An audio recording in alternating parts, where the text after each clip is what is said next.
Bonsoir et bienvenue à vous en direct sur Public Sénat. Voici les titres du 22h ce soir. À Marseille, François Hollande inaugure le MUSEM, un musée national consacré à la Méditerranée. Le chef de l'État a aussi profité de sa visite dans la cité phocéenne pour parler emploi et métropole, un sujet qui divise les élus. Page spéciale marseillaise dans ce journal et interview exclusive du président à notre micro. Après la politique familiale, voici venu le temps des arbitrages douloureux sur les retraites. Le rapport commandé sur ce sujet par Jean-Marc Ayrault est sur le point d'être bouclé et selon le Figaro, les pistes sont explosives. Les réformes sensibles s'enchaînent donc pour le gouvernement et pour les Français. C'est le thème de notre grand débat du mardi soir. La France a la certitude que le gaz sarin a été utilisé en Syrie par le régime de Bachar al-Assad, assure Laurent Fabius. Des tests réalisés en France sur des échantillons le prouvent, selon le ministre des Affaires étrangères. La Maison-Blanche estime ce soir que des preuves supplémentaires sont nécessaires pour prouver l'utilisation d'armes chimiques. Tous les détails dans ce journal. Voilà pour le programme de votre 22h. Merci d'être en notre compagnie. François Hollande a entamé une visite à Marseille en inaugurant le plus grand porte-conteneurs français. C'est le Jules Verne, nouveau fleuron de la marine marchande. Le chef de l'État a ensuite coupé le ruban du tout nouveau musée national consacré à la Méditerranée, le MUSEM. Le compte-rendu de cette journée sous le soleil marseillais avec Sandra Cerquera. Tout sourire, François Hollande de retour sur le terrain. Il inaugure le porte-conteneurs Jules Verne, plus grand navire de ce genre au monde. Son équipe avait prévenu, le thème de ce déplacement est avant tout économique. Et le président prend des accents lyriques pour évoquer l'économie mondiale en pleine crise. Il en est des bateaux comme il en est des pays. À un moment, nous devons aussi affronter les vents, être sur toutes les mers et être capable de gagner la course la plus aventureuse. Pas de détour prévu par les quartiers nord, pas de rencontre avec les familles. Ce serait un déplacement à part entière, précise-t-on à l'Élysée. Alors salariés d'usines en difficulté et cégétistes se sont invités pour demander un changement de cap au gouvernement. À son arrivée au port de Marseille, un comité d'accueil en colère attendait François Hollande. Le président ne s'attarde pas. Il doit inaugurer le nouveau musée marseillais, le MUSEM. Ma présence ici n'est pas simplement une présence liée à un événement, à un équipement. C'est le signe que l'État sera toujours derrière cette grande ville, derrière cette grande métropole qui est Marseille. Difficile en voyant les invités de ne pas penser au municipal de 2014. La venue de François Hollande était attendue par les candidats à la primaire socialiste, Marie-Arlette Carlotti en tête. Le PS continue de miser sur l'usure du système Gaudin et croit possible de conquérir la ville, malgré un contexte national très mauvais. Et le chef de l'État qui a bien sûr profité de sa visite dans la cité phocéenne pour parler emploi et métropole, un sujet qui divise les élus. Il a évoqué tout cela en exclusivité à notre micro. On l'écoute. Inaugurer ce musée, c'est envoyer le plus beau message aux Marseillais. Nous connaissons leurs difficultés.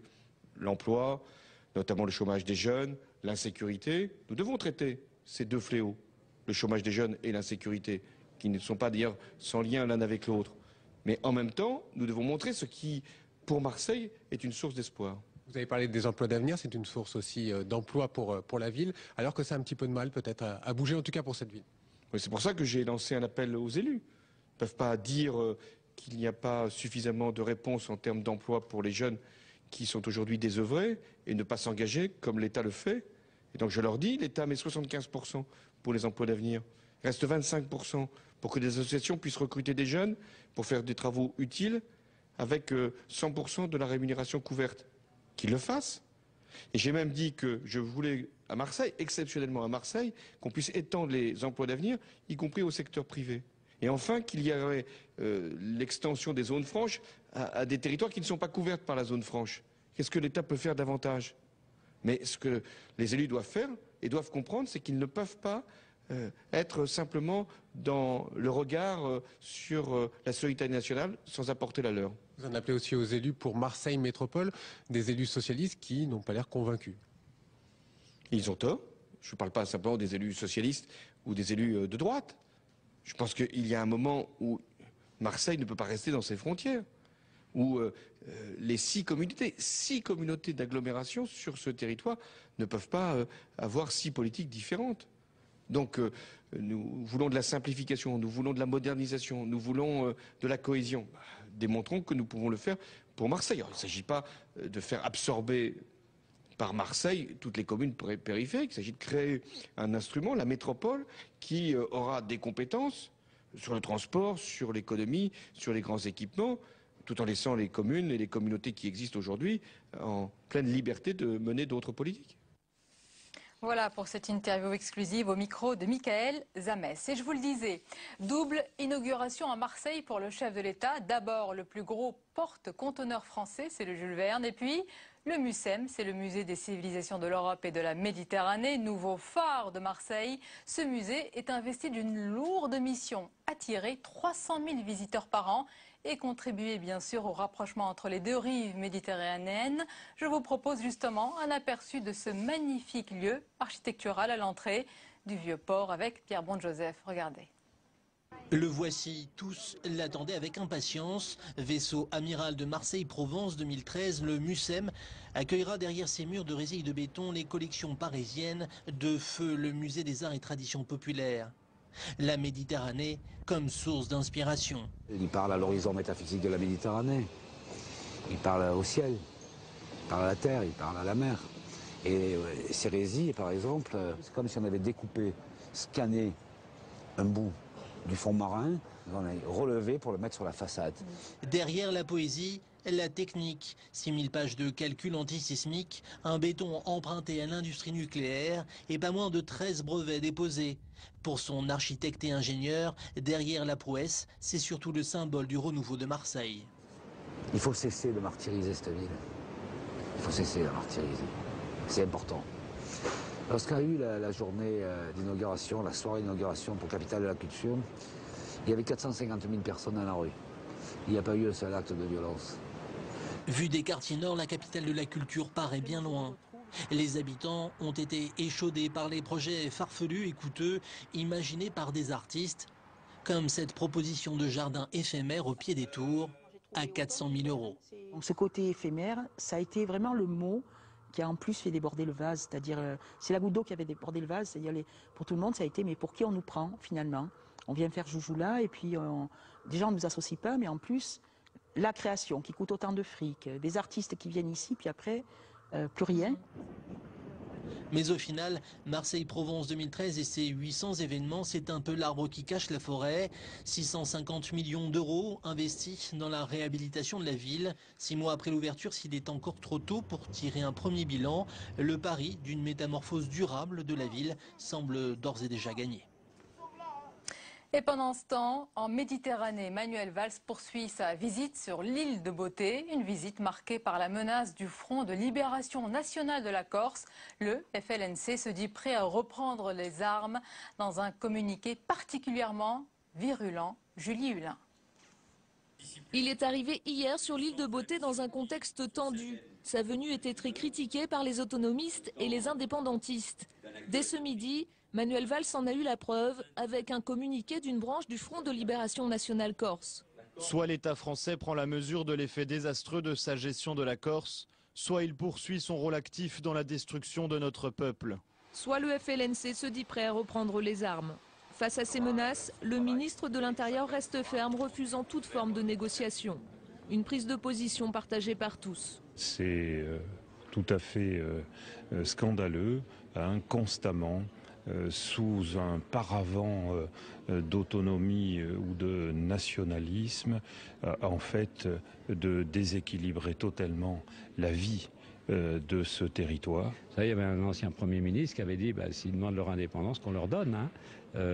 Ça peut finir par lasser effectivement un certain nombre de ceux qui sont attachés à cette île de voir que malgré les efforts considérables accomplis par notre nation pour la Corse, eh bien, certains ne comprennent pas et veulent revendiquer des choses qui sont impossibles. Hier, Manuel Valls a rejeté l'officialisation de la langue corse aux côtés du français. Son déplacement sur l'île s'achèvera avec la signature de la 3e tranche de 537 millions d'euros d'un plan exceptionnel d'investissement. Au départ, le projet était ambitieux. Au final, la réforme est vraiment plus modeste que prévu.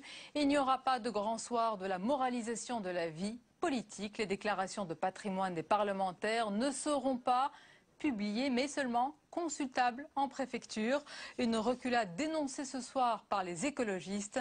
Les détails avec Mathilde Bélanger.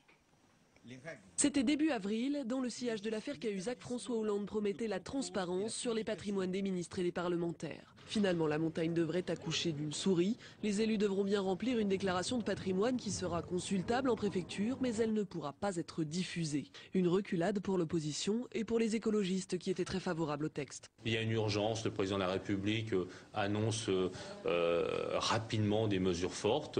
2 semaines plus tard, c'est déjà détricoté et au bout de 6 semaines, il n'en reste plus rien. Donc on voit un petit peu comment les socialistes gouvernent ce pays. C'est, je le dis, lamentable et je suis consterné. Mais pour la plupart des parlementaires, le compromis est une victoire. À droite comme à gauche, presque tous les élus s'étaient opposés à la publication de leur patrimoine. Au premier rang d'entre eux, le président de l'Assemblée, Claude Barthelone, qui avait mis en garde contre une démocratie paparazzi. C'est aussi la position de Jean-Jacques Urvoas, rapporteur du texte à l'Assemblée. Les engagements du président de la République vont être concrétisés. Il avait indiqué qu'il souhaitait que le patrimoine des élus soit publié.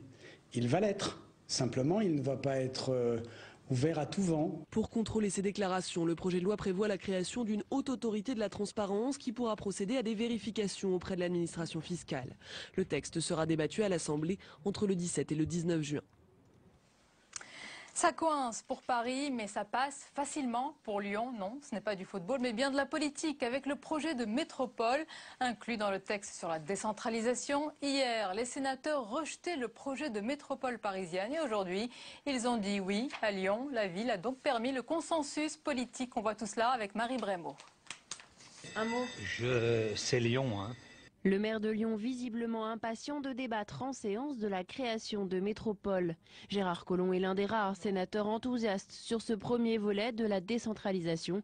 Lyon, cité en exemple, première métropole française à compétences étendues. L'alliance avec le centriste Michel Mercier a permis le consensus autour du projet. Je crois que c'est une bonne réforme. Créer cette métropole qui est la seule vraie, puisque c'est une collectivité territoriale nouvelle, le département s'en va, est absorbé par la métropole sur son territoire. C'est un vrai changement. Ça montre que les collectivités locales peuvent bouger. Mais il apparaît bien difficile de mener à bien la réforme administrative des territoires. Hier, les sénateurs ont poursuivi le dépeçage du texte gouvernemental. La ministre voyait déjà Paris et sa grande couronne métropole. C'est raté. La Haute Assemblée a rejeté l'article. Marie-Lise Lebranchu, découragée. Madame la ministre, l'avis du gouvernement.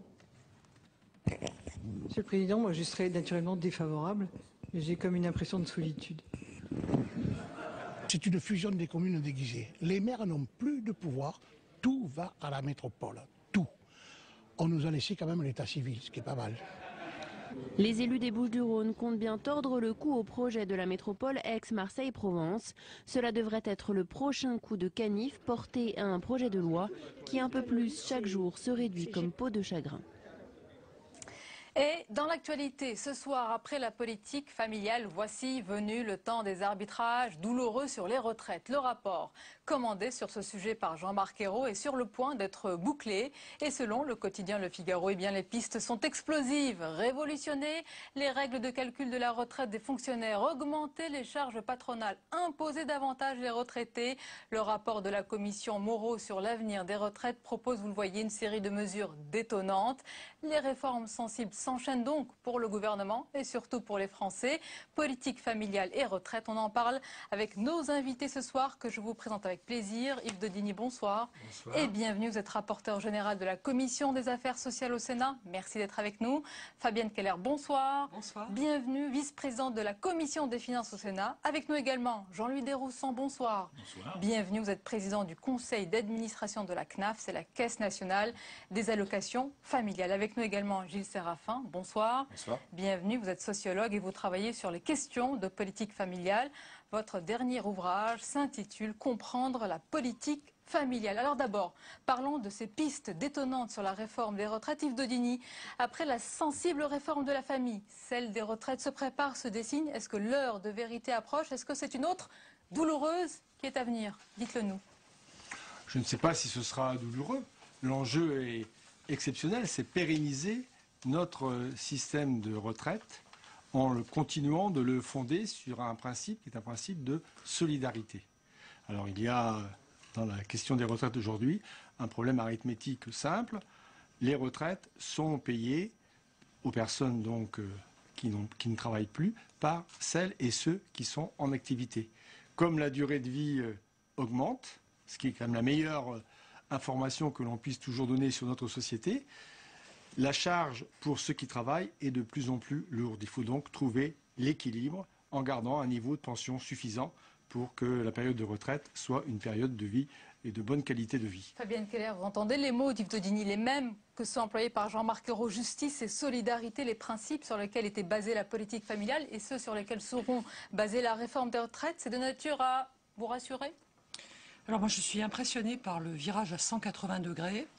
Il y a quelques semaines, François Hollande nous promettait, mordicus, qu'il n'y aurait plus d'augmentation d'impôts. Voilà les retraités dont les impôts augmenteraient. Et puis il y a un an à peine, on nous promettait tout sur la retraite, de revenir même sur la réforme faite précédemment pour justement exactement les mêmes objectifs et partant des mêmes constats. Allongement de la durée de la vie, équilibre nécessaire du régime. Donc je suis étonnée et choquée par la brutalité des mesures évoquées qui peuvent toucher aussi les retraités modestes, parce que s'il y a des retraités aisés auxquels on pense parfois et qui sont longuement évoqués dans la présentation de ces mesures, il y a aussi beaucoup de retraités, en particulier beaucoup de femmes, qui ont des revenus très très bas et qui ont du mal même à payer une maison de retraite ou une vie décente. On va préciser les pistes qui sont évoquées ce soir. Il y a donc l'augmentation des charges patronales, il y a l'alignement du taux de CSG des retraités sur celui des actifs, l'allongement de la durée de cotisation, les règles de calcul des pensions des fonctionnaires qui seront revues. Gilles Séraphin, est-ce qu'il y a des éléments, des pistes qui vont peser aussi sur la politique familiale, l'aspect familial dont on a beaucoup parlé ces derniers jours? Oui, tout à fait. Il y a un aspect qui concerne en fait la valorisation des pensions, la bonification des pensions pour les parents qui ont eu 3 enfants et plus. Donc cette valorisation, qui dans le régime général s'élève à 10% du montant de la pension, serait réformée, soit fiscalisée, donc c'est la première piste, soit forfaitisée. Donc il semblerait que ce soit les deux pistes qui sont étudiées. Impôt encore et toujours? Non, pas la religion de l'impôt. Enfin, j'ai bien entendu ma collègue sénatrice. En matière de brutalité et de retraite, vous n'avez pas de leçon à nous donner. Attendons le projet du gouvernement. Dans ce cas-là, vous pourrez le critiquer autant que vous le souhaitez. Mais nous avons dit nous-mêmes que la retraite que votre gouvernement portait était une retraite la plus brutale parce qu'elle portait sur les 3 paramètres en même temps, à la différence de ce qui se passait dans beaucoup de pays. Donc nous avons, nous, apporté un élément qui est important, qui est la possibilité de partir à la retraite à 60 ans pour ceux qui travaillaient depuis très longtemps. Il faudra voir quelles sont les mesures prises en matière de travail pénible. Et lorsque le projet sera là, la discussion pourra avoir lieu. Mais sans faire une échelle de la brutalité des réformes, avouez que c'est douloureux, que c'est sensible et délicat à venir pour le gouvernement, non? Oui, c'est surtout un signe de plus donné aux Français qu'on leur demande plus d'efforts alors qu'ils ne voient toujours pas clair sur ce qui pour eux est essentiel, c'est l'emploi. Comment le pays va-t-il s'en sortir? Comment va-t-il à nouveau créer de la dynamique, de la richesse? Par contre, on a compris que voilà, le poids lourd des prélèvements sans cesse aggravés sera renforcé. En tout cas, c'est les éléments que nous avons aujourd'hui sur ces réformes proposées pour la retraite. On peut jouer à ce jeu... Non, mais à ce jeu de celui... Non, la réalité, c'est votre réforme à vous qui devait apporter l'équilibre pour le régime de retraite et dont on voit quelques années plus tard quel est le résultat. Donc, vous-même remise en cause et refusé et dénoncé. Aujourd'hui, vous regardez la réalité, mais Enfin, on verra les mesures qui seront appliquées, effectivement. Pour l'instant, c'est un test, mais en tout cas, celles qui sont proposées semblent particulièrement nombreuses et injustes. Vous êtes d'accord sur un point, les fonctionnaires sont, semble-t-il, dans le viseur du gouvernement. L'entourage du président de la République le confirme ce soir. Est-ce que vous êtes d'accord? Il faut s'attaquer aux inégalités entre privé et public. Là-dessus, il y a un consensus? Est-ce qu'il faudra aller vers plus d'équité sur l'ensemble des régimes de retraite pour assurer leur pérennité? Je pense que oui. Selon quelle modalité? C'est là que peut se faire la différence entre différentes sensibilités politiques. Moi, je pense qu'il faut regarder plus finement. Il y a des fonctionnaires, je pense par exemple aux enseignants, ils ne sont pas forcément très bien payés par rapport au travail qu'ils font. Il y a d'autres catégories de fonctionnaires qui mériteraient d'être, peut-être fiscalisés de manière plus banale. Il faut regarder les choses plus finement. Ce n'est pas une définition suffisamment précise d'un statut, d'avantage et d'un niveau, et d'un niveau de rémunération, parce que par exemple les ouvriers sont assez mal payés dans l'administration de l'État. Jean-Louis Desroussans, vous supportez une partie des charges liées aux retraites avec les cotisations retraite versées par la CAF. Quelle piste, selon vous, il faut privilégier dans cette réforme des retraites? Je crois que c'est un sujet qui revient, je dirais, très régulièrement sur le tapis. Ça veut dire qu'il n'est pas réglé. Voilà, il n'est pas réglé, bien évidemment, mais je crois qu'aujourd'hui, c'est important et on a mis en place aussi un haut conseil du financement de la protection sociale. Il faut aujourd'hui pouvoir apporter aux citoyens, qu'ils soient actifs ou retraités, une protection sociale de qualité. Et ça, on a bien conscience que cela a un coût. Et donc, il faut s'attaquer d'abord au problème du financement pour pouvoir apporter tant au niveau de la politique familiale que pour les retraites, que pour tous les domaines et notamment de la santé, des garanties qu'attendent les concitoyens.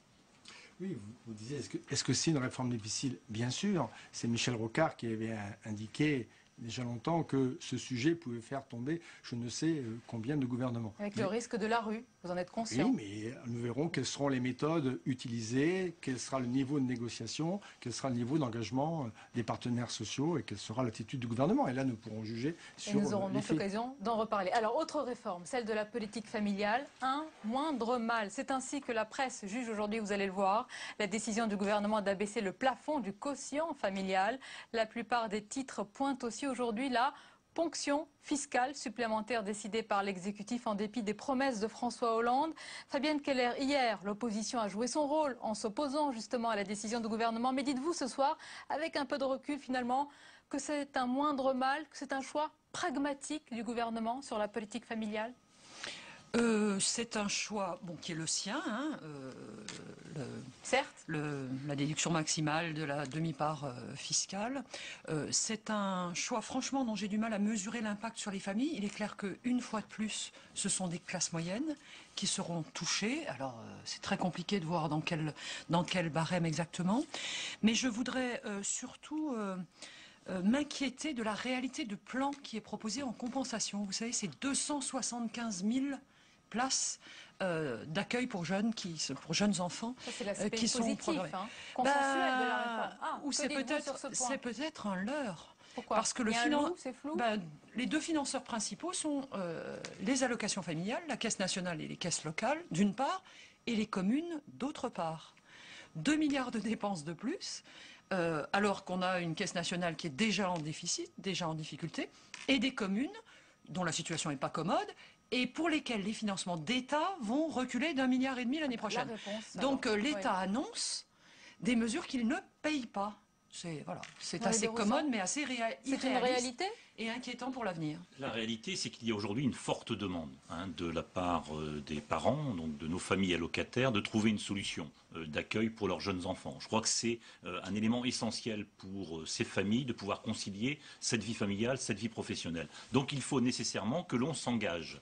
Et l'engagement que les caisses d'allocation familiale ont pris et ont tenu, quand même, il faut le rappeler, les 5 dernières années, c'est d'avoir atteint quasiment l'objectif qui leur a été fixé, c'est-à-dire de mettre face aux demandes, quasiment, on avait un défi de 100 000 places fin 2012, 93 000 nouvelles solutions d'accueil collectif ont été proposées. Objectif rempli. Là, voilà, Alors, objectif sur la rempli. suite. Donc il faut rester sur la même dynamique parce que les demandes sont toujours aussi importantes. Vous avez les moyens financiers et humains? Les moyens financiers, ça va être la négociation avec l'État. Donc effectivement, il va falloir augmenter notre Fonds national d'action sociale, l'augmenter de façon conséquente, parce qu'il faut travailler, ça a été dit, avec les collectivités, sur une place de crèche qui sort de terre. La CAF, donc la branche famille finance en gros les 2/3, mais il faut trouver le complément collectivité. Alors on sait très bien que les collectivités ont aujourd'hui des difficultés. La question se pose, est-ce qu'elles en font une priorité et est-ce que demain on répond aux demandes des familles? Cette réforme alors? Je vais revenir sur l'aspect général pour dire que la décision de ce gouvernement, c'est pour moi un acte de courage, de responsabilité et qui en même temps est porteur d'avenir. Et cet acte, ce choix, repose d'abord sur une volonté qui est celle de maintenir notre politique familiale. Parce que maintenir une politique familiale, c'est en assurer le financement et donc combler le déficit. Mais en même temps, cette réforme repose sur un principe qui est le principe de justice dans l'application donc des modalités concernant l'impôt sur le revenu. Mais en même temps, cette réforme, elle porte également des éléments de réponse au souci de s'adresser à la pauvreté, aux enfants, pauvres, beaucoup trop nombreux, aux familles qui sont plus en difficulté, et en même temps, et donc porte une ambition également, qui est celle de permettre de répondre aujourd'hui aux nouveaux besoins des familles. Une réforme courageuse, ambitieuse. Est-ce que c'est une vraie réforme ou est-ce que c'est une réformette à seule visée budgétaire? Une question très large. Alors, est-ce que vous parlez des 275 000 places ou en général? Est-ce que c'est une grande réforme qui permet aujourd'hui de revoir, de redéfinir la politique familiale qui en a vraiment besoin, ou est-ce que c'est une réforme de court terme, selon vous, vous qui travaillez sur ces questions? On ne peut pas dire une réforme de court terme, mais en effet, ça ne touche pas les fondamentaux, on va dire, de la politique familiale. Tout d'abord, c'est vrai que le gouvernement, pendant, semblerait-il, quelques semaines, a hésité entre la modulation des allocations familiales et donc la baisse du quotient familial. Il a choisi la baisse du quotient familial, qui est une réforme beaucoup plus simple à appliquer. On connaît les mécanismes et c'est vrai que ça ne touche pas au principe de l'universalité des allocations familiales. Donc là, il n'y a pas je dirais une réforme d'ampleur, c'est plus jouer sur des mécanismes qui sont déjà connus. En ce qui concerne le nombre de places c'est un point important, parce que pour les téléspectateurs, c'est très important. Je vous laisse développer et je laisse la parole ensuite à Fabienne Keller, je vous en prie. En ce qui concerne les places, le nombre de places, on sait qu'il y a vraiment un déficit en France, même si la France est bien placée au niveau européen, voire international. Il y a un déficit de nombre de places. On estime entre 350 000 et parfois les chiffres vont jusqu'à 400 000, 500 000. Or, les crèches, l'accueil de la petite enfance, c'est une clé pour d'autres politiques. C'est une clé déjà pour les apprentissages. Ça assure une certaine égalité des chances. C'est une clé aussi pour la conciliation vie familiale, vie professionnelle. Donc, pour aussi la croissance économique du pays, parce qu'il y a plus de personnes qui peuvent travailler, qui cotisent. C'est un élément central, pivot. C'est un élément central, pivot sur un ensemble de politiques. Donc, investir dans 275 000 places, comme vous le soulignez, il y a 75 000 places qui dépendent du budget de l'État, c'est donc pour la maternelle. Il y a 200 000 places qui dépendent d'autres budgets. Donc, et effectivement, là, il y a des négociations à avoir qui vont Fabienne Keller, vous dites qu'on n'a pas les moyens. Je dis qu'ils ne sont pas aujourd'hui mobilisés par l'État. L'État ne se donne pas les moyens. C'est ça le défi. Mais je voudrais d'abord, et je pense que tous les quatre, on est vraiment d'accord là-dessus, redire l'importance des modes de garde pour que les mamans puissent aller au travail, puisque c'est quand même ça le sujet essentiel, et pour qu'elles puissent se former. Enfin, c'est tout l'accès à l'indépendance et aux revenus et à un travail intéressant. Sur la question plus technique, plus financière du financement de ces 200 000 places. Savez-vous ce qu'il se passe en réalité dans nos communes? Dites-nous. Les caisses d'allocation familiale locales aujourd'hui n'ont sur le volet de l'action sociale qui finance les crèches que 80% de leur budget depuis le début de l'année. C'est lié au fait qu'il y a un contrat d'orientation, une convention d'orientation. Voilà. C'est ce qui se passe tous les 4 ans. Donc que se passe-t-il aujourd'hui? Les projets déjà engagés sont financés, les nouveaux projets ne sont pas possibles, parce qu'il n'y a pas de marge financière. Donc je veux dénoncer ici le double langage. oui, ce serait formidable de faire 275 000 places de crèche ou plus encore. Mais aujourd'hui, l'État est impécunieux, il ne s'organise pas pour financer, soit par le biais de la CAF, soit sur son budget propre, la réalité de ces mesures. Yves Daudigny, est-ce que vous pouvez garantir ce soir que ces places seront bien pourvues, que ce n'est pas de la poudre aux yeux ? Il n'y a pas de poudre aux yeux sur des sujets aussi graves, parce que le retour serait évidemment catastrophique. Donc la mesure qui est prise, c'est l'augmentation du Fonds national d'action sociale. Donc, il est envisagé de l'augmenter de 7,5% donc, sur la durée de la future convention passée entre donc, le gouvernement, entre l'État et la Caisse nationale d'allocation familiale. C'est en total 1,5 milliard de plus. Voilà. C'est entre 1,5 milliard et 2 milliards de plus qui seront... On est dans les milliards, donc, on a compris, oui. 100 milliards, qui seront consacrés, donc... Alors, madame, vous pouvez faire ça, mais c'est quand même 2 milliards qui seront consacrés à l'action donc de réalisation de places d'accueil. Bon. C'est la réalité. Alors, je vais vous proposer de partir à la rencontre à présent d'une famille avec 2 enfants. Vous allez voir, les parents, ils sont concernés par les changements qui ont été annoncés hier par le gouvernement, qui a donc choisi, vous venez de le dire, d'abaisser le plafond du quotient familial. Notre journaliste Jérôme Rabier les a rencontrés à Villejuif, dans le Val-de-Marne. Regardez. Ils font partie des ménages concernés par la réforme du quotient familial et ne vivent pas la mesure comme une injustice. La famille Corteville a de hauts revenus, supérieurs à 7 500 € par mois, et 2 filles de 9 et 11 ans à charge. Mais contribuer davantage, ils y sont prêts. C'est une bonne mesure parce qu'on est dans une période, dans un contexte de crise où la solidarité doit jouer à plein et je pense que les familles comme nous qui avons de bons revenus devons contribuer aux équilibres sociaux. Seule incertitude pour eux, le montant exact que cela va représenter sur leurs impôts l'an prochain, le plafonnement du quotient familial étant difficile à calculer par avance. Je crois que pour nos revenus, ça va à peu près représenter entre 800 et 1000 €, de ce que j'en ai compris en écoutant la radio aujourd'hui. Mais c'est une usine à gaz. Je pense qu'on le saura quand on recevra notre feuille d'impôt. 1 000 €, soit presque 85 € par mois, qui s'ajoutent aux hausses d'impôts récentes. Mais malgré cela, l'effort fiscal ne leur paraît pas insurmontable. Aujourd'hui, c'est les gens qui gagnent 1 000 € par mois qui font des efforts, c'est pas nous. Enfin, on en fait bien sûr, mais pas les mêmes.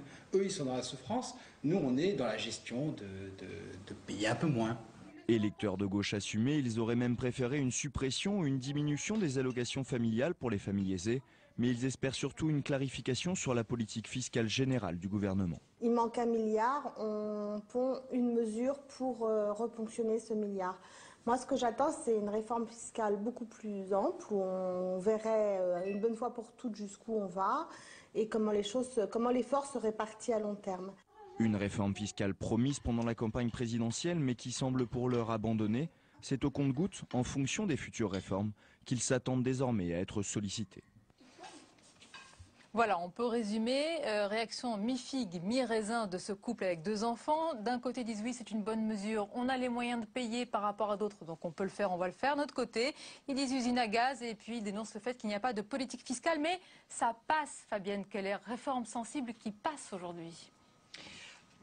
Je crois que profondément, les Français savent qu'il leur faut faire des efforts. C'est vrai que cette famille, d'une certaine manière... Pourquoi l'acceptent-ils? Parce que c'est une réforme juste? Écoutez, j'ai compris qu'ils étaient plutôt favorables au gouvernement. C'est ce qui est indiqué dans la présentation. Donc ils sont en soutien. Mais je pense que les Français ont besoin de savoir sur quel chemin de moyen terme on les conduit. Et au-delà des sous qu'on trouve, on fait une taxe environnementale pour payer le crédit d'impôt. Ici, on abaisse le seuil pour combler un trou, un déficit de la branche famille. Au-delà de ces rustines, c'est une stratégie, et pas une stratégie fiscale qui intéresse les Français, mais une stratégie pour l'emploi et pour la dynamique de la société. La vision, même Yves Daudigny, socialiste, pourrait demander la même chose peut-être au gouvernement. La majorité l'a souvent demandé, ce cap. J'ai dit tout à l'heure une vision d'avenir, parce qu'il est très clair que l'objectif, c'est de maintenir notre politique familiale, donc notre système de protection sociale fondé sur des valeurs que nous partageons très largement ici. Justement, on va vous mettre d'accord sur un point. Est-ce que vous êtes d'accord pour dire que cette politique familiale française, c'est l'une des réussites de notre pays, une réussite constante que l'on nous envie? Gilles Séraphin, c'est le cas? Oui. Oui. C'est vraiment, je crois que au-delà de toutes les mesures, c'est un ensemble, la politique familiale, et c'est vrai qu'il y a aussi un climat de confiance. Et assez souvent, lorsqu'on on essaye de voir les effets de la politique familiale, par exemple sur la natalité, parce que souvent le lien est fait. On ne peut pas dire... Il y a un impact direct? Alors, il n'y a pas Est-ce un que la impact... politique familiale impacte donc la famille? On n'a jamais pu calculer l'impact d'une mesure sur la natalité. Ça, il n'y a pas un impact mécanique. Mais votre sentiment, votre avis, oui, selon vous. En revanche, il y a un ensemble. La politique familiale, c'est un ensemble. Il y a une confiance, c'est-à-dire que les Français savent qu'ils seront quand même un minimum soutenus par la collectivité lorsqu'ils auront des enfants. Et c'est vrai que c'est ce climat de confiance qui peut contribuer à la natalité. Et c'est la principale explication qui est souvent donnée pour expliquer aussi la réussite de la natalité française. Est-ce que vous pensez, Yves Daudigny, Fabienne Keller et Jean-Louis Desroussan, que notre politique familiale, donc dans sa globalité, dans sa cohérence, peut être une référence, un modèle pour d'autres pays, peut-être pour l'Allemagne en ce moment? Oui, alors peut-être en insistant sur un point, parce que la politique familiale a au moins 2 objectifs. Le premier, c'est de faciliter la prise en charge des enfants pour les familles donc, qui ont des enfants. Le deuxième aussi, c'est de permettre plus facilement de concilier une vie professionnelle, une vie familiale, c'est-à-dire, pour dire plus simplement, avoir des enfants et travailler. Et peut-être que le plus grand succès de la politique familiale en France, c'est d'avoir permis le développement donc, du travail féminin. Son essence, c'est de permettre d'avoir le nombre d'enfants que l'on veut et de travailler. Peut-être. C'est-à-dire il faut aider les familles qui ont des enfants à assumer leurs charges, mais il faut aussi, enfin c'est notre avis, et c'est bien le sens de la politique française, peut-être la meilleure réussite, permettre le travail des femmes. C'est peut-être ce qui ne marche pas en Allemagne, Gilles Séraphin. J'ai vu que l'Allemagne dépense chaque année 200 milliards d'euros. Donc l'État allemand dépense à peu près 5% de son PIB pour financer sa politique familiale. Et le taux de natalité, est-ce qu'il est aujourd'hui ? Tout à fait. Alors, c'est vrai que la grande différence entre la France et l'Allemagne... Pour une fois que le modèle, c'est la France. Pour l'Allemagne, on ne va pas se priver de le rappeler. C'est que la France a fait vraiment un choix gagnant à la fin des années 70, début des années 80. La France s'est dit, on ne va pas jouer l'emploi des femmes contre la natalité contre l'emploi des femmes. C'est-à-dire qu'on ne va pas tout faire pour que les femmes restent au foyer, pour s'occuper des enfants. Et c'est ça qui va permettre donc de donner un regain de natalité. Au contraire, la France s'est dit, quand je dis la France, les différents acteurs de la politique familiale, s'est dit, si on laisse ce choix, eh bien le risque c'est que justement les personnes, les femmes en l'occurrence, parce que ce sont quand même des femmes qui étaient un peu visées pour rester à la maison, eh bien le risque justement de ne pas choisir cela et de choisir la vie professionnelle. Donc il y a vraiment cette conciliation vie familiale, vie professionnelle qui est pas toujours aisée. Il y a quand même beaucoup de difficultés, mais il n'empêche que c'est quand même la ligne directrice. Et c'est cela qui a vraiment permis, je dirais, cet essor, un des plus forts taux de travail féminin et aussi un des plus forts taux de natalité. Oui, Fabienne Keller. Politique familiale, mais aussi, bien sûr, système de garde, mais école. Nous scolarisons systématiquement dès 3 ans, de 3 ans à 6 ans, dans d'extrêmement bonnes conditions. Notre école maternelle est reconnue en termes pédagogiques. Les Allemands, les petits Allemands, sont relâchés dans leur famille très tôt, en début d'après-midi, ce qui rend matériellement pratiquement impossible le travail de la femme. Donc c'est aussi une question de vie sociale et de vie scolaire. La création de place en école maternelle dans le plan là est importante. Je voudrais qu'on insiste sur un point avec vous, Jean-Louis Desroussan, parce que je me souviens, il y a quelques mois, vous avez tiré la sonnette d'alarme par rapport aux moyens humains au niveau de la CAF, des caisses d'allocation familiale. Je vais préciser que pour ce débat, il devait y avoir la ministre de la Famille, Dominique Bertinotti, qui a accepté au départ ce débat et puis qui a finalement décliné l'invitation. Plus clairement, elle ne voulait pas être face à vous puisque vous êtes en phase de négociation, on peut le comprendre, mais vous a-t-elle répondu concrètement sur cet appel d'urgence ? Je crois qu'elle en a au moins bien pris conscience. Je crois que les remontées effectivement du terrain, de l'ensemble des acteurs, des organisations syndicales de salariés, mais aussi des allocataires qui, je dirais, aujourd'hui en ont un peu marre de devoir faire des queues très longues devant nos guichets d'accueil, qui parfois sont confrontés à des fermetures de nos lieux d'accueil, des dossiers qui malheureusement s'accumulent et donc prennent beaucoup de retard pour être traités. Donc la ministre en a aujourd'hui bien conscience et notre négociation, c'est d'obtenir très rapidement des moyens nouveaux supplémentaires. Je dirais, on s'est dans ces années où malheureusement la crise est encore devant nous et les allocataires, le réflexe normal dans leurs difficultés, c'est d'aller au guichet de la CAF pour avoir une aide. Donc nous devrions avoir, on l'espère bien, mais on pousse fortement la négociation. Et vous reviendrez pour nous dire si vous avez obtenu des moyens nouveaux, mais c'est gain de nécessaire. cause. Merci beaucoup, merci d'avoir été nos invités. Peut-être qu'on peut conclure en ajoutant que la politique familiale porte bien son nom de politique parce que c'est une vraie politique au sens noble du terme. Elle permet de changer la vie de la cité, c'est important, n'est-ce pas? Vous êtes d'accord? Et de préparer l'avenir. Merci, merci à vous. La suite du 22h avec cette information en présent.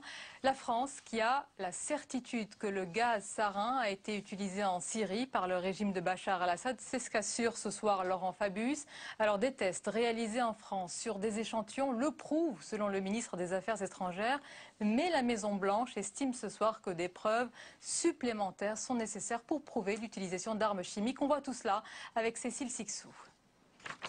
Les résultats ont parlé, la France en a désormais la preuve. Du sarin, ce gaz extrêmement toxique, indolore et invisible, a bien été utilisé en Syrie par l'armée de Bachar el-Assad. À l'origine de ces révélations, plusieurs lots d'échantillons, dont ceux ramenés par des journalistes du Monde. Nous n'avons aucun doute sur le fait que les gaz ont été utilisés. L'autre question, c'est est-ce qu'on peut tracer qui est à l'origine du gaz sarin? Est-ce que c'est l'armée de Bachar el-Assad? Dans le deuxième cas, il ne fait aucun doute que c'est le régime et ses complices, puisque là, on a l'intégralité de la chaîne depuis le moment où l'attaque a lieu, le moment où les gens sont tués, le moment où on a le prélèvement, le moment où on le fait analyser. Les résultats ont été transmis aux Nations Unies, la commission d'enquête de l'ONU sur le conflit qui a également reconnu l'utilisation possible d'armes chimiques, n'exclut pas de son côté que les auteurs soient les rebelles. Il est possible que des groupes de rebelles armés aient eu accès à des armes chimiques et qu'ils en aient fait usage. Pour la France, la ligne rouge fixée par les États-Unis a été franchie. Barack Obama avait menacé d'intervenir si des armes chimiques étaient utilisées en Syrie. La Maison-Blanche a immédiatement réagi au communiqué français en demandant plus de preuves. Et toujours à l'étranger, des milliers de manifestants ont à nouveau envahi ce soir la place Taksim d'Istanbul. Les protestataires scandent des slogans hostiles au Premier ministre Erdogan. Et nous allons voir que la contestation s'organise aussi sur les réseaux sociaux. C'est tout de suite et c'est la chronique Net d'Info de Caroline Deschamps.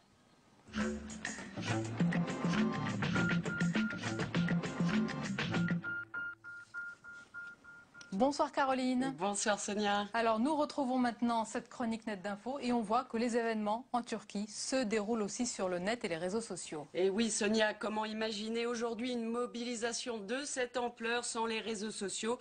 Aussi la contestation contre le projet du centre commercial dans le célèbre parc Gezi à Istanbul gagne les autres villes, on l'a vu, mais bien sûr le web. Les manifestants turcs qui accusent les médias d'être à la solde du pouvoir prennent d'assaut les réseaux sociaux pour s'organiser et diffuser leurs messages. Et en premier lieu, Twitter, où les hashtags, les fameux mots-clés Occupy Gezi et Taksim, du nom de la célèbre place où se rassemblent les Stambouliotes, sont parmi les sujets les plus discutés sur Twitter dans le monde. Selon la New York University, plus de 2 millions de tweets ont été postés dans la seule soirée de vendredi dernier, soit près de 3000 tweets par minute. Une photo qui a été envoyée sur le réseau illustre bien ce phénomène Twitter. Il est écrit « La révolution ne sera pas télévisée, elle sera tweetée ». Facebook n'est pas en reste, avec aussi une page Occupy Gezi qui relate les derniers événements. Il y a aussi un Tumblr, une plateforme de blog où les internautes postent leurs photos, des photos qui sont envoyées du monde entier en solidarité. Et alors, comme en Tunisie, en Égypte ou comme le mouvement Occupy Wall Street, vous vous souvenez, les manifestants utilisent à plein la viralité du web social pour médiatiser leur mouvement le plus rapidement possible à l'échelle mondiale. Sonia. Et Caroline, comment justement le pouvoir réagit à cette mobilisation sur le web? Twitter, c'est le mal. Dimanche dernier, le Premier ministre Erdogan le dit tout de go lors d'une interview à la télé. La menace aujourd'hui s'appelle Twitter. C'est là que se répandent les plus grands mensonges. Les réseaux sociaux sont la pire menace de la société. Aux abois, Erdogan, il a en tout cas compris l'impact de la mobilisation sur le web. Lui-même a une page Facebook, un compte Twitter, mais alors lui n'échange pas du tout avec les internautes puisqu'il ne suit aucun compte, même pas ceux du gouvernement. Difficile en tout cas, Sonia, de censurer les réseaux car il faut savoir que les Turcs sont très connectés. Plus de la moitié de la population a accès à Internet. Ils sont très nombreux sur Twitter et Facebook. Alors Internet, une menace, il n'en fallait pas plus pour que ces défenseurs réagissent. Anonymous, vous savez, le groupe de hackers, a posté hier une vidéo sur YouTube de soutien aux manifestants. Erdogan est assurément la tête de tweet des réseaux. Merci beaucoup Caroline Deschamps pour toutes ces informations. Et j'ajoute que jeudi soir à 22 h, nous recevrons sur ce sujet justement l'écrivain turc Nedim Gürsel ainsi que l'ancien ministre des Affaires étrangères Hubert Védrine. Voilà, on arrive à la fin de ce journal. Merci de nous avoir suivis. Tout de suite votre émission politique preuve par 3. Belle soirée, à demain avec plaisir bien sûr.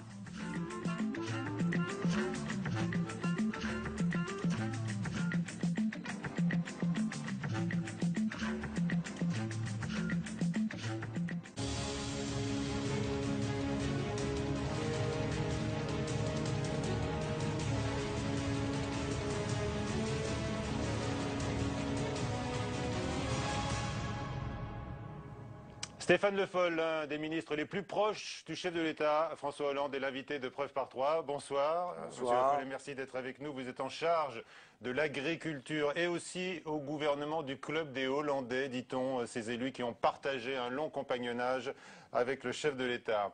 Au cours de ce rendez-vous de Public Sénat avec l'AFP et Dailymotion, vous serez interrogé tour à tour tout à l'heure par Karine Perret puis Perrine Tarnot. D'abord, entre coup de rabot du quotient familial et annonce qu'il faudra travailler plus longtemps pour partir en retraite, est-ce que le chef de l'État est condamné aux annonces et aux réformes douloureuses ?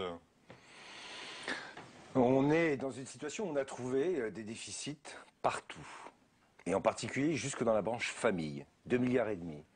Ce qui signifie en fait que on emprunte aujourd'hui pour pouvoir financer la politique familiale. Comme l'a dit le président de la République, c'est quelque chose qu'on ne peut pas accepter ou considérer comme durable ou soutenable. Et donc il faut trouver des solutions. Et trouver des solutions, ça consiste ou à diminuer les prestations ou à augmenter les recettes.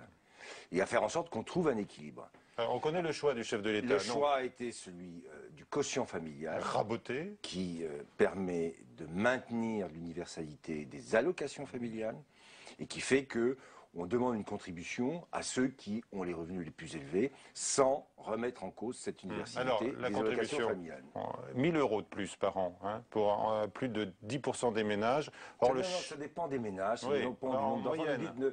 Ne dites pas ça comme ça. Ça touche 12% des ménages. 12% des ménages qui ont les revenus les plus élevés. C'est un effort qui est demandé. Je sais que c'est toujours difficile d'accepter l'idée de faire des efforts. Mais comme on est dans la situation que j'évoquais tout à l'heure, 2,5 milliards à emprunter ou à trouver une solution, il faut qu'on le fasse avec l'idée de la justice. Certains disent on peut faire des économies plutôt que d'augmenter encore les impôts. Je vous rappelle, Stéphane Le Foll, qu'il y a 15 jours. Il y a 15 jours, vous allez voir, vous allez être très déçus par la réponse. Mais non, mais parce que ceux qui vous disent ça, que ça soit sur la défense, quand on maintient le budget, ils disent « Ah, il ne faut pas toucher au budget de la défense ». Que ça soit sur les allocations familiales, il ne faut pas toucher aux allocations familiales. Que ça soit sur le budget de la police ou de la justice, il ne faut pas toucher au budget. Ils vous disent tous qu'il faut faire des économies, mais personne n'est capable, et l'opposition en particulier, de dire où. Et à chaque fois qu'on en fait, ils sont là pour critiquer. Donc il faut être clair et net. Oui, il faut qu'on fasse des économies. Oui, on demande des efforts pour redresser une situation dont on hérite et qu'il va bien falloir changer, parce que sinon c'est le modèle lui-même qui est remis en cause. Mais il y a 15 jours à peu près, le chef de l'État avait dit qu'il n'augmenterait pas la pression fiscale sur les Français. Là, il y a une contradiction en un temps record. Non, il n'y a pas de contradiction. On a dit depuis le départ qu'il y avait un problème sur les allocations familiales. On avait parlé de la modulation des allocations familiales. Et il avait même dit, le chef de l'État, dans son interview à France 2, on ne va pas reprendre d'une main ce qu'on donne de l'autre, c'est absurde. Ben, exactement. Et on garde la logique des allocations familiales et on trouve une solution pour limiter un déficit qui, je le répète, conduit à emprunter pour assurer cette politique. Moi, je veux bien qu'on considère que c'est ça la solution. C'est pas la solution. Alors, tout le monde l'a compris. L'hypothèse qui semblait tenir la corde il y a quelques semaines encore, c'était donc la modulation des allocations familiales. Est-ce que vous pouvez nous dire ce soir que François Hollande a été un petit peu sous l'influence de la manif pour tous et des manifs pour tous? Est-ce que ça a pu peser dans son choix? Ne pas braquer l'opinion? Le choix qui a été fait, c'est celui qui consiste à se dire, il y a un modèle, il a ses atouts, ce modèle. Il a prouvé d'ailleurs son efficacité. Et en même temps, il n'est pas aujourd'hui en situation d'assurer sa pérennité. Donc qu'est-ce qu'on fait? On garde le modèle. Les allocations familiales, ça, c'est un choix qui a été fait par la France, qui conduit à une natalité qui est plus importante en France qu'ailleurs, et qui doit rester ce modèle. Et en même temps, comme on a un problème de financement, il faut qu'on essaye de trouver les solutions justes pour assurer la pérennité de ce modèle. Est-il vrai que le chef de l'État a redouté, au pire de la manif pour tous, d'ailleurs qui s'est encore manifesté ce mardi lors de sa venue à Marseille, est-ce qu'il a redouté que la situation du pays lui échappe? Non.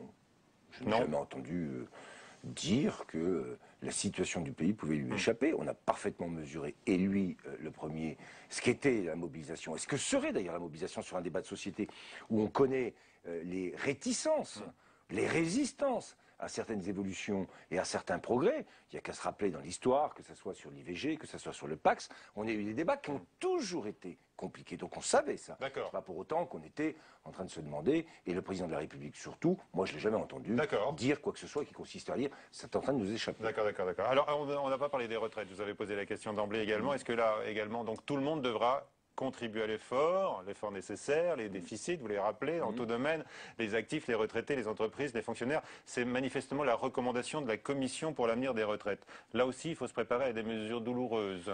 Qu'est-ce qu'il y a, là encore, sur la table? Un système de retraite essentiel, la répartition. C'est ce qui assure la sécurité pour la retraite. Et il faut avoir comme stratégie de préserver cette idée que pour les générations qui commencent à travailler, il y aura bien une retraite au terme de leur activité et de leur vie professionnelle. C'est ça l'enjeu. Sinon, on passe avec un système qui va être celui de la capitalisation. Chacun se fera sa propre retraite. Donc il faut qu'on assure ce socle de solidarité. Et c'est pourquoi, par rapport au déficit qu'il y a entre ce que sont les prestations versées pour les retraités et les cotisations qui sont prélevées, il faut qu'on trouve les moyens d'équilibrer ce système. Parce que ce qui est important, c'est le système, c'est la répartition. C'est ça qui est important. Très bien. On pourrait citer d'autres réformes également, mais est-ce qu'aujourd'hui, gouverner donc s'apparente à du masochisme? Gouverner dans une situation difficile, c'est difficile, par définition. Si les choses étaient plus faciles, vous ne m'auriez pas posé la question comme ça. Vous avez dit il y a un instant, vous avez découvert l'ampleur des déficits. On a entendu également le chef de l'État dire au début de son quinquennat qu'il avait découvert l'ampleur de la crise. Non. Ce qu'on a dit, c'est que par rapport à ce que nous savions, et on savait que ça serait difficile et qu'on était dans une crise, c'est vrai que la profondeur de la crise, la preuve, c'est que toutes les perspectives de croissance ont été revues à la baisse, que ce soit au niveau européen, que ce soit au niveau de l'OCDE, que ce soit au niveau du FMI. Il y avait bien donc quelque chose qui s'est passé, qui était encore un peu plus grave que ce qu'on avait prévu. Personne n'a nié la crise. Toute la campagne, moi je me rappelle même des commentateurs et des journalistes qui ont toujours cette tendance, et c'est normal, à ne regarder que l'instant, mais si on les regarde un peu en arrière, ils disaient « Ah, François Hollande, il parle de crise et il n'a pas de grandes propositions et de grandes dépenses à l'époque. C'est comment il fait campagne? Eh bien, on faisait campagne en prenant en compte la situation qu'on avait trouvée. Elle est plus grave encore que ce qu'on pouvait imaginer. Eh bien, il faut faire face. Parce que c'est un pays qu'on a en face de nous, c'est un peuple, c'est une grande nation. Il faut qu'on lui offre les perspectives de l'avenir et du redressement. C'est ça l'enjeu. Vous citez les grandes organisations économiques internationales.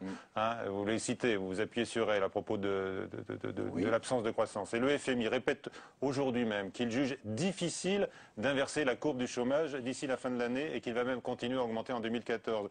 Et vous dites là, vous dites pour tout le contraire. Il faudrait citer tout le FMI quand même. Qui a salué les réformes qui étaient engagées. Oui. Vous avez oublié de le dire. D'accord. Mais là, c'est normal. C'est sur le chômage. Mais bien sûr. Mais là, c'est contesté. Je ne vais pas vous nier le fait. On n'en démordra pas.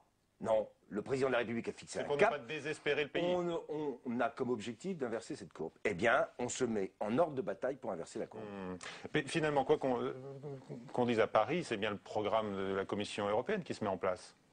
C'est le programme et le projet du président de la République tel qu'il l'a exprimé pendant la campagne. Si je prends les retraites, alors là, vous pouvez regarder toutes les déclarations. Il avait parlé de l'allongement de la durée de cotisation. Depuis le départ, et même au moment des primaires. Jamais il y a eu là-dessus de volonté de masquer ou de refuser de dire ce qu'on ferait. On se souvient surtout de son opposition à la réforme Sarkozy.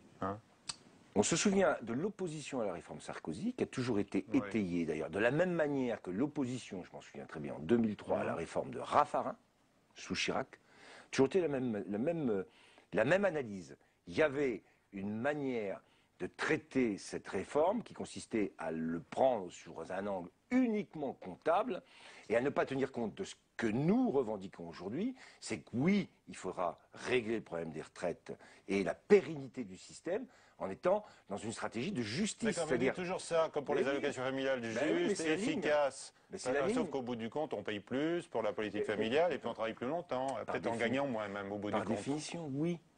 On est dans une logique d'effort qui est demandée et en même temps qui est fait avec le souci de la justice. Mais oui, c'est ça. Et ça a été dit et répété pendant toute la campagne. On ne va pas changer maintenant.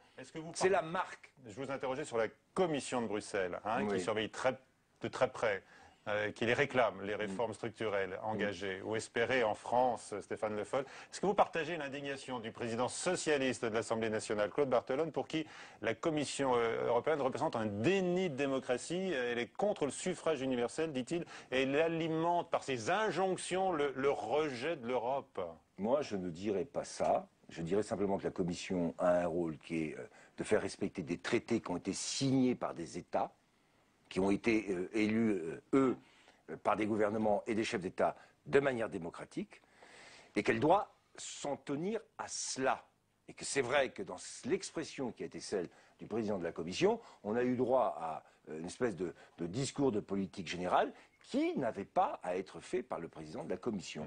La France est souveraine, la France a décidé, la France a choisi, elle respectera ses engagements, mais en même temps on n'est pas là pour dire à la France, voilà ce qu'il faut faire. Même si dans les faits c'est la même chose. Mais dans les autres, c'est pas la même chose, parce que j'ai vu les notaires, les taxis, enfin je veux dire, le président de la Commission est allé dans le détail. D'accord, on sur lui les demande pas professions ça. qu'il faut libérer. Alors, on lui demande pas ça. La Commission européenne, tiens, je vous donne l'occasion de la féliciter peut-être aujourd'hui, puisqu'elle engage un bras de fer avec la Chine en instaurant des taxes temporaires sur les panneaux solaires. Voilà, vous saluez cette initiative. Est-ce que c'est la victoire également de la France sur l'Allemagne qui avait dit non? C'est en tout cas la prise de conscience que l'Europe, telle qu'elle s'est construite en termes de libre-échange et d'accès au marché européen, jusqu'ici sans aucune demande de contrepartie, commence à prendre conscience qu'on a besoin dans l'échange nécessaire, puisque l'Europe est le premier exportateur. Il faut toujours penser que lorsqu'on s'engage à dire à quelqu'un ça va pas, on va fermer, eh bien il y a aussi le risque que lui-même ait des rétorsions. Donc on est bien dans un choix stratégique qui consiste à dire oui aux échanges, mais pas à n'importe quelles conditions, et surtout que les conditions soient équitables. Elles ne le sont pas, en particulier sur la question des panneaux solaires. Il y a une réponse qui est graduée, qui est en train d'être mise en œuvre. Un bon point pour la Commission. Donc la Commission fait là un travail qui est utile pour l'ensemble de l'Europe. Et le bon choix. Un mot sur la Chine, tiens, avant d'aller plus loin dans les questions politiques. Est-ce que ça vous inquiète, tous ces investissements chinois, notamment en France, dans le domaine de l'alimentaire ou du vin? On a vu qu'un groupe chinois avait racheté, par exemple... Alors moi, ce que j'ai constaté quand je suis allé en Chine, c'est les producteurs de saucissons, les marques les plus connues. Moi, quand je suis allé en Chine, ce que j'ai constaté, d'abord, c'est que la France, au travers des vins en particulier, est le premier exportateur ou le premier producteur ou vendeur de vin en Chine. Il y a un intérêt des Chinois pour l'histoire et la culture française, et en particulier sur le vin. Donc il faut qu'on soit capable aussi d'être à la hauteur. Ils ont investi. Ils veulent. On ouvre les bras. Non, j'ai pas dit qu'il fallait ouvrir. J'ai dit on ne peut pas non plus dire je me ferme. Non. Puisque nous-mêmes, nous voulons que les Chinois s'ouvrent. Quand j'ai rencontré le vice-premier ministre chinois, moi j'ai négocié, on a négocié ensemble sur des protocoles pour ouvrir le marché, en particulier sur la question du cochon et d'autres questions. Oui. Bon, sur les questions sanitaires. Et en même temps, eux aussi, ils ont un intérêt. Et la France a intérêt d'avoir des investisseurs qui parient sur la France. Bon, voilà, la Chine en fait partie. Très bien. Allez, il y a un Comme sujet... d'autres d'ailleurs. Oui, bien sûr. Il y a un sujet qui donne lieu à une reculade, difficile de le nier, c'est la fameuse moralisation de la vie politique annoncée par François Hollande, on s'en souvient, pour se sortir de l'affaire Cahuzac. Et si cette grande réforme de la transparence était en train de faire pchit, avant d'accueillir Karine Perret de l'AFP, qui a beaucoup de questions à vous poser sur le sujet. Il y a toujours beaucoup de questions. Voilà, on fait le point avec Mathilde Bélanger sur cette nouvelle question polémique qui revient à la une. Les règles qui régissent l'établissement, le contrôle et la publication des patrimoines des responsables publics seront entièrement revues. C'était début avril. Dans le sillage de l'affaire Cahuzac, François Hollande promettait la transparence sur les patrimoines des ministres et des parlementaires. Finalement, la montagne devrait accoucher d'une souris. Les élus devront bien remplir une déclaration de patrimoine qui sera consultable en préfecture, mais elle ne pourra pas être diffusée. Une reculade pour l'opposition et pour les écologistes qui étaient très favorables au texte. Il y a une urgence, le président de la République annonce rapidement des mesures fortes. 2 semaines plus tard, c'est déjà détricoté et au bout de 6 semaines, il n'en reste plus rien. Donc on voit un petit peu comment les socialistes gouvernent ce pays. C'est, je le dis, lamentable et je suis consterné. Soit on dit il n'y a pas de publication et il y a un meilleur contrôle. Soit on dit il y a publication, mais ce côté on fait les choses au quart du tiers de la moitié, on ne comprend même pas ce que ça veut dire. Mais pour la plupart des parlementaires, le compromis est une victoire. À droite comme à gauche, presque tous les élus s'étaient opposés à la publication de leur patrimoine. Au premier rang d'entre eux, le président de l'Assemblée, Claude Barthelone, qui avait mis en garde contre une démocratie paparazzi. Les engagements du président de la République vont être concrétisés. Il avait indiqué qu'il souhaitait que le patrimoine des élus soit publié. Il va l'être. Simplement, il ne va pas être ouvert à tout vent. Il y a tout à la fois le souci du contrôle, la publication, la vérification et pour la possibilité pour tout citoyen, comme pour les impôts d'ailleurs, de consulter. Pour contrôler ces déclarations, le projet de loi prévoit la création d'une haute autorité de la transparence qui pourra procéder à des vérifications auprès de l'administration fiscale. Le texte